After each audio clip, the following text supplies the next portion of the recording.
L'origine di una delle serie più importanti della storia dei videogiochi risale al 1996, anno di uscita di Resident Evil 1. Nelle foreste del Midwest americano, una piccola squadra di poliziotti scelti viene inseguita da spaventosi mostri. Trova rifugio in un'enorme e misteriosa villa, piena di enigmi e pericoli in agguato. La missione del team è indagare sull'origine del virus, responsabile dei disordini dilaganti nella regione, ma la vera missione dei giocatori è sopravvivere all'orrore. Gli elementi horror ispirati ai film di George Romero, uniti alla tensione delle inquadrature fisse, alla musica inquietante e alle scene di violenza improvvisa, fanno clamore. Ma d'altra parte, alcuni giocatori lo trovano grezzo, troppo truce, e finiscono ripetutamente tra le grinfie degli zombie di cui tutta la campagna è disseminata. Nonostante queste parziali riserve, la casa di produzione, Capcom, decide di investire su Resident Evil 2, che giunge sul mercato 2 anni dopo, segnando una vera svolta nella storia della videoludica. Dalla villa sperduta in mezzo alla foresta, nel nuovo capitolo la scena si sposta alla vicina città di Raccoon City, completamente invasa dall'epidemia che trasforma gli abitanti in zombie e mostri assassini. Il semplicissimo plot del primo episodio si dirama, con l'introduzione di nuovi personaggi. Contemporaneamente si fa più complesso e intrigante, con la ripresa e l'aggiunta di molti eventi e particolari misteriosi. Rimangono invece sostanzialmente immutati il gameplay e la qualità grafica, gli sfondi fissi pre-renderizzati, gli elementi horror e gli enigmi da risolvere che avevano intrigato il pubblico di Resident Evil 1. Benché la stampa non specialistica critichi ferocemente il fenomeno e benché Capcom a questo punto venga sottoposta più volte a censura e sanzioni da parte di tribunali e opinione pubblica, il successo di vendite del secondo e del terzo episodio è colossale, dell'ordine delle decine di milioni di copie vendute. Un successo tale da definire i capisaldi di un nuovo genere videoludico, il survival horror. In questa fase si costituisce un solido nocciolo di fan di grande loyalty tra i 14 e i 18 anni. A loro si sarebbe rivolta la prima linea di articoli di merchandise. Stabilito il successo di Resident Evil, Capcom moltiplica e differenzia i suoi sforzi. Romanzi, fumetti, riadattamenti orchestrali delle colonne sonore e, infine, opere cinematografiche.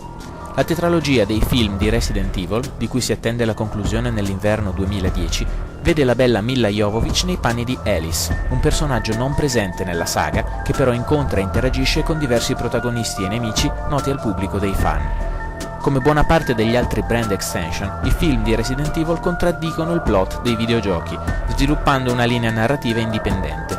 Nonostante questa incoerenza infastidisca i puristi della saga, il taglio gore ed azione della serie cinematografica ha permesso a molti nuovi utenti di scoprire e fruire il brand. Nell'arco dei primi 5 anni del nuovo millennio, il marchio Resident Evil diviene talmente celebre da giustificare addirittura un remake integrale del primo capitolo, mossa apparentemente azzardata, ma ancora una volta coronata dal successo. Tutto contribuisce ad accrescere la fama del titolo, che arriva a monopolizzare insieme a pochi altri il mercato dei videogiochi dell'orrore. Un punto di svolta della storia del brand coincide con l'uscita nel 2006 di Resident Evil 4. I fan affamati di zombie si rendono presto conto che qualcosa è cambiato.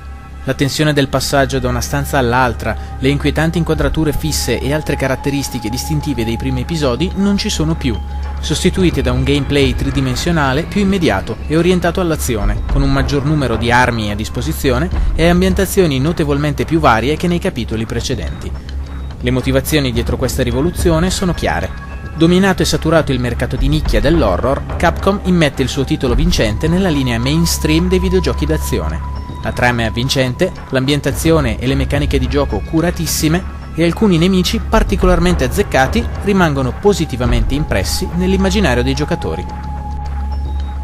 Il successo è globale. Resident Evil 4 viene acclamato come uno dei migliori videogiochi di tutti i tempi e Capcom raccoglie i frutti della sua coraggiosa gestione del brand. Il quinto capitolo ufficiale, uscito nel 2009 per le piattaforme di ultima generazione Xbox 360 e PlayStation 3, benché considerato inferiore al predecessore sotto diversi punti di vista, conferma il cambio di rotta in favore dell'azione mainstream e totalizza cifre di vendita altrettanto monumentali. Dell'entusiasmo tributato al brand sul web, un esempio degno di menzione sono le communities di disegnatori e animatori di YouTube. Fan irriducibili, solitamente cresciuti insieme al brand e a esso affezionati al punto da investirvi molto tempo, creano brevi cartoni animati basati su Resident Evil, da condividere gratuitamente con gli altri utenti. I video della community spaziano dallo sketch alle indagini umoristiche sulla psicologia dei personaggi, da riletture personali della saga a video musicali interpretati dai suoi protagonisti.